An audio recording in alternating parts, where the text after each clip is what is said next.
दोन घटना अमरावती जिल्ह्यामध्ये घडल्या, ज्याच्यावर मी आदरणीय उपमुख्यमंत्र्यांचं लक्ष वेधू इच्छिते।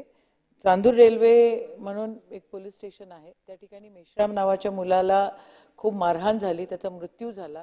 त्याचा ज्यावेळेला पोस्टमार्टम करण्यात आलं त्यावेळेला त्या मारहाणीमुळे त्याचा मृत्यू झाला हे लक्षात आलेलं आहे।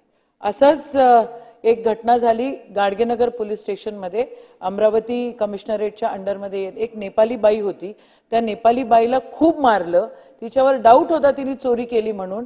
नंतर ते सिद्ध झालं की त्या बाईने चोरी केली नाही, पण त्या बाईला इतकं मारलं की तिला हॉस्पिटलमध्ये ऍडमिट करावं लागलं आणि ती मग झुंजत होती त्या हॉस्पिटलमध्ये। अध्यक्ष महोदय, आपल्या मार्फत उपमुख्यमंत्री साहेब माझी आपल्याला, शंभूराजे देसाई साहेब माझी आपल्याला विनंती आहे की ह्याच्यावर ऍक्शन घेणं गरजेचं आहे।